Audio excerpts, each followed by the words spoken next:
Good evening, and thank you for joining us for the second night of this WBNG General Election Special, the Southern Tier Selects. I'm Nicole Long. And I am Atre Maneshni. In this half hour, you will hear from two candidates running for the 52nd State Senate District seat here in New York. Incumbent State Senator Democrat Leah Webb and Republican candidate Mike Sigler are facing off in the November 5th general election. This election is being closely watched as Webb defeated the former Binghamton Mayor Rich David in 2022, becoming the first Democrat to hold the position in several decades.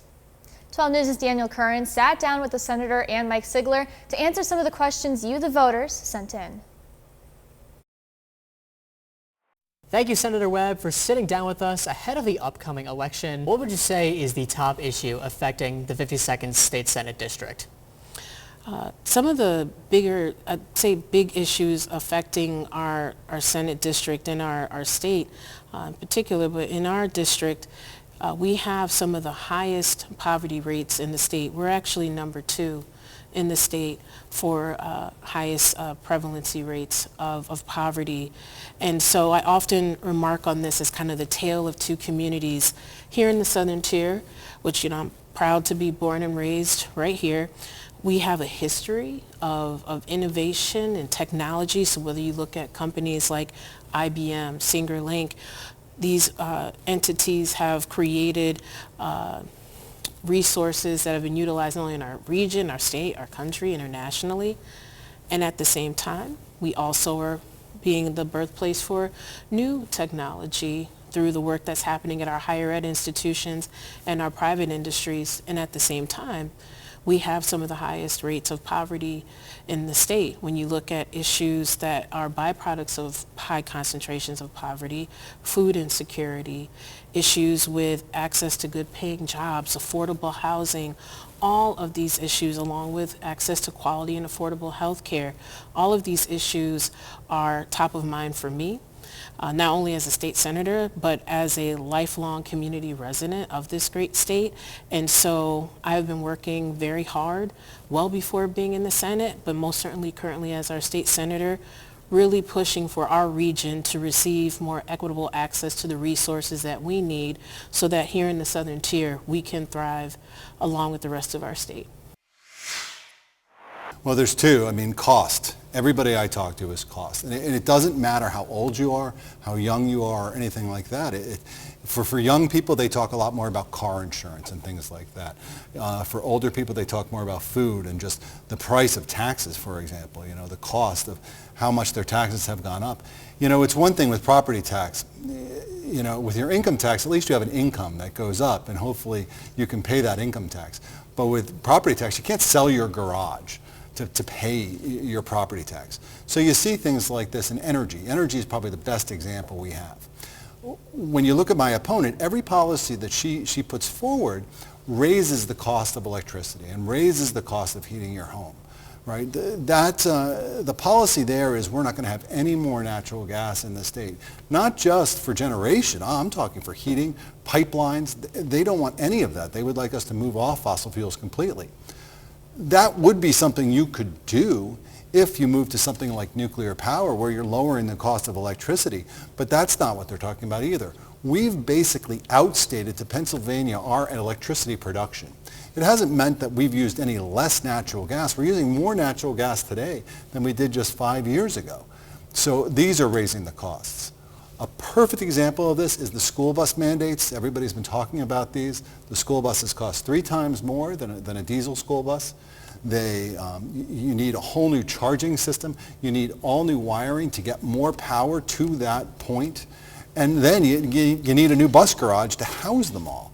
The costs are enormous. We're talking billions of dollars that frankly will have to come out of your property tax, your school property tax, which is your number one tax.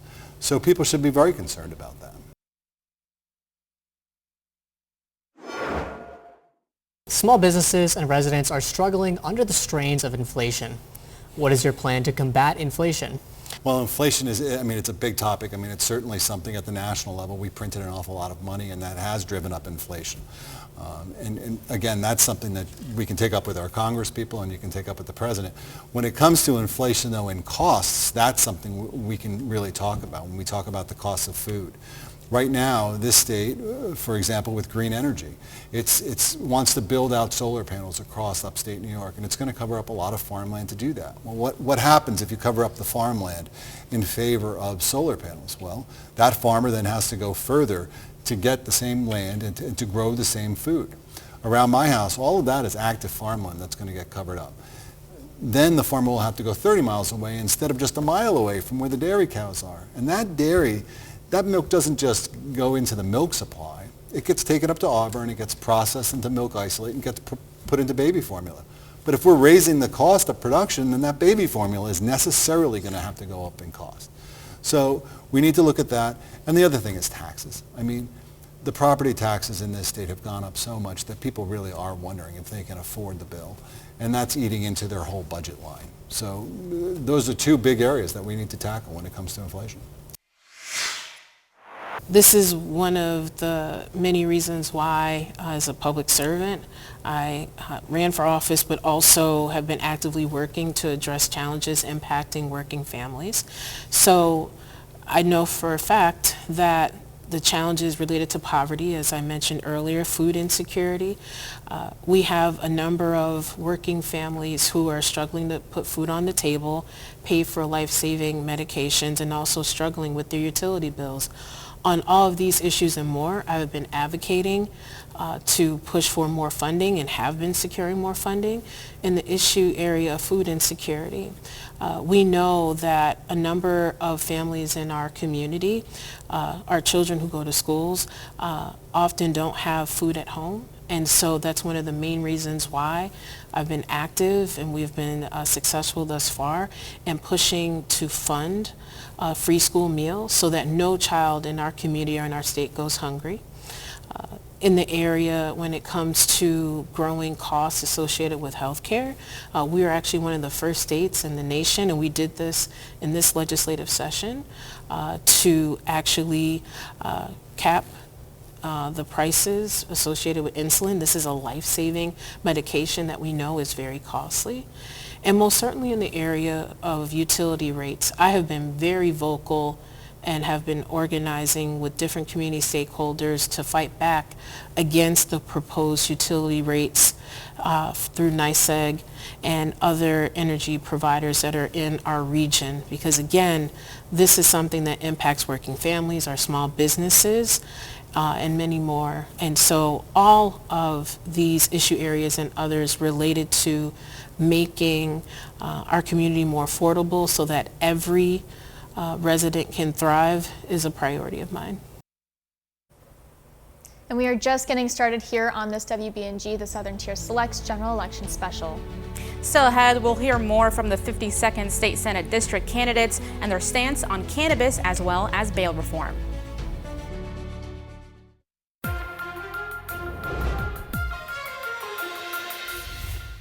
Welcome back to night 2 of the WBNG election special, where tonight we're focusing on the race for the 52nd State Senate District. 12 News' Daniel Curran asked Webb and Sigler to discuss bail reform and cannabis. Here's what they had to say. The recreational cannabis industry in New York State continues to grow. What do you think needs to be done to ensure this recreational cannabis industry can grow responsibly? Well, I think the rollout was terrible. The state did not treat it like alcohol, for example. I personally voted for cannabis legalization when I was in the county legislature. Still am in the county legislature, but I voted for that. Why? I think that adults can make that choice. But I did warn about some of the problems you were going to have with cannabis rollout. You were going to have younger people smoking. I mean, frankly, anybody under the age of 25 has to be very cautious because your brain is continuing to grow until you're 25 years old. This can cause long-term damage. The other thing I've seen, you know, I do a lot of door-to-door. I go doors and I go knock on people's doors and I talk to them about the election and why they should vote for me. I walked up to one house and the air's blowing out and I could smell the weed blowing out. I knock on the door and a 10-year-old opens the door. Obviously, the 10-year-old's not smoking weed, but someone in the house is, and right in front of this child. So while we have cannabis and while it's legal, we do have to put these curbs in.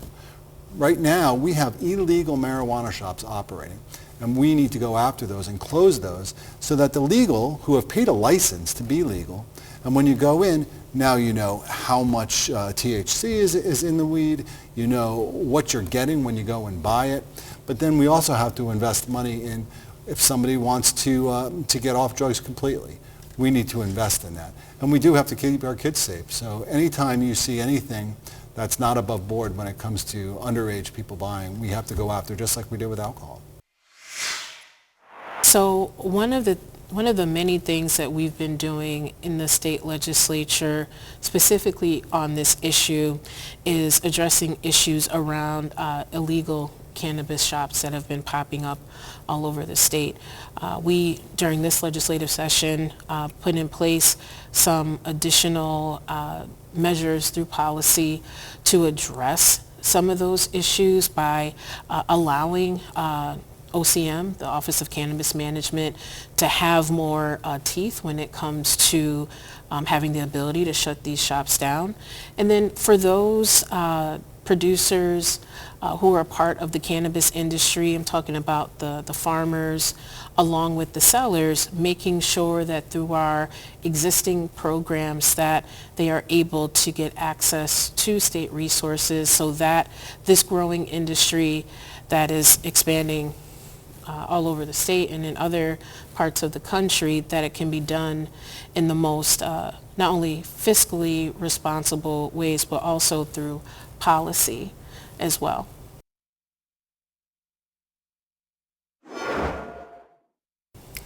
New York State's bail reform law remains controversial nearly 5 years after its passing. Do you think Albany needs to revisit bail reform laws, and if so, why? One of the things that is fundamental to me, and I think a number of us, is that we all are safe. And this is something that I prioritize with regards to policies and also through the budget and pushing for more financial resources for our first responders. When it comes to policies like bail reform, one of the things that we know, and it is well documented, that the manner in which the law has been interpreted and implemented, there needs to be additional resources, and we have been providing supports to ensure that whether it's our judges, our district attorneys, most certainly Office of Public Defenders, who also, Public Defense, who also provide support, are actually interpreting and implementing the law in the way that it was passed. There have been accounts from different law enforcement officials who have said that the revisions that have already been made to this law have been helpful with regards to addressing some of the challenges that exist with our criminal justice system. And the reality is that for violent crimes and other crimes of that nature, those crimes do not qualify for bail reform, and that's well documented and known. And so, again, our respective stakeholders are a part of implementing this particular law. It is important that people know that there are provisions, and we're continuing at the state level to push for resources in the area of training and other supports that, again, can address what's putting people into our criminal justice system in the first place. They just haven't been effective. I mean, if you talk to any Leo on the street, they'll tell you what's happened. I mean, they, in some cases, have stopped arresting people for smaller crimes because they know they just pick them up and the judge releases them immediately because the judge says their hands are tied. We need to untie the judge's hands. The number one problem with bail reform, as I see it, was they put constraints on what the judge could do. The judge is a frontline worker, just like the police officer is, just like an emergency medical technician is. They're the first ones seeing this case. So when you bring somebody in, you want the judge to have a lot of latitude. Are they going to make mistakes? Sure they are, of course. I mean, judges are people, they're going to make mistakes just like anybody else. But what you hope is the mistake will be small, and you also are getting what's best for that person at that very moment. So even the governor has called for some reforms, and the legislature has said no, they don't want any reforms to bail reform so far. More great questions from our viewers. And there's still more to come here on our election special coverage of the 52nd State Senate District candidates. We'll be right back.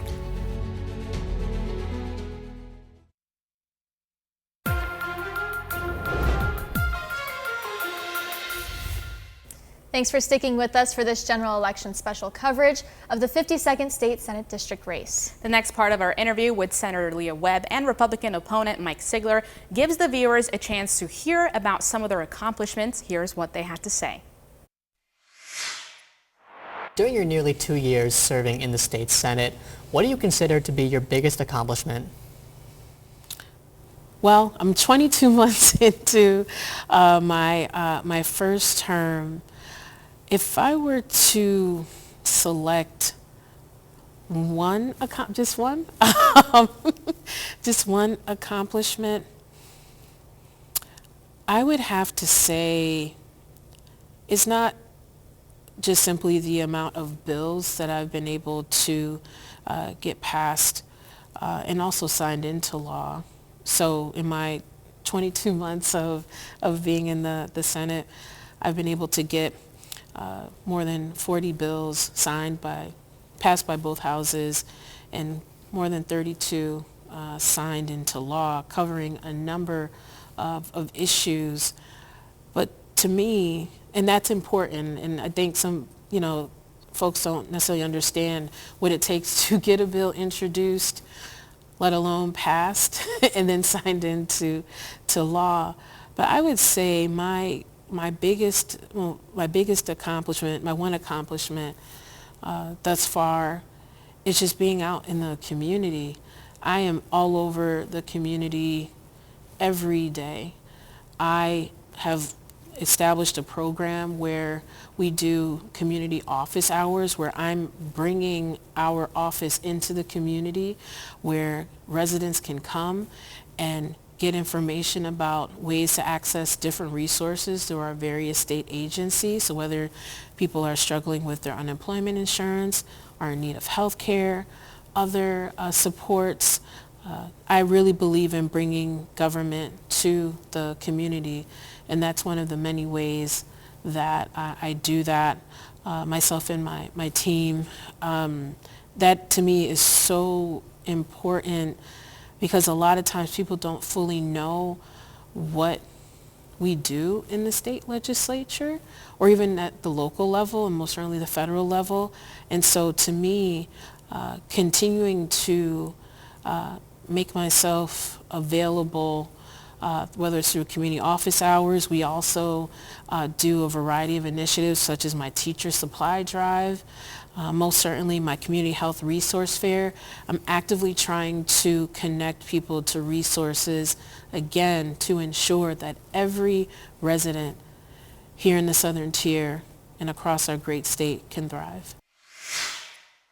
Under your 14 years as the Tompkins County legislator, what are your accomplishments?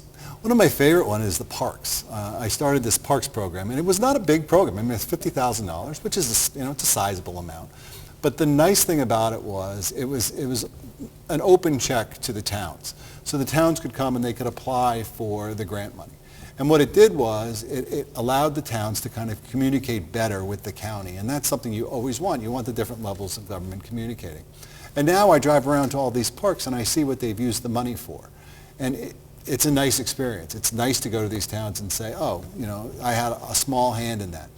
And what it also does is, and this is something Albany hasn't learned yet, you want to send this money out to the different communities, because you have all this brain power out there working in all these different communities. And it's the same thing with the cities, right? You want to take the ideas from Binghamton and from Ithaca and utilize them in the different cities. Albany needs to do that. It needs to go to Binghamton, New York, and say, what's your idea in driving this state forward into the future? And yet, I don't find that happening that often. I don't find Albany, they'll pass a law, it'll roll down to the counties or the towns, and they'll just say, kind of do this. And they won't provide the funding, they won't provide the expertise, and that's where they go awry. They should be doing it from the ground up instead of from the top down. Thank you for taking the time to sit down with us ahead of this election. All right, thank you very much, Daniel. Thank you for having me on.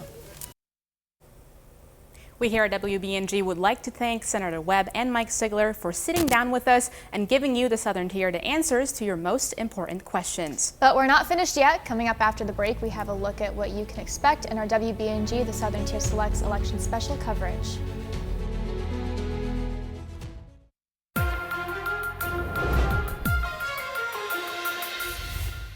Welcome back to WBNG's election special, focusing on the 52nd State Senate District here in New York.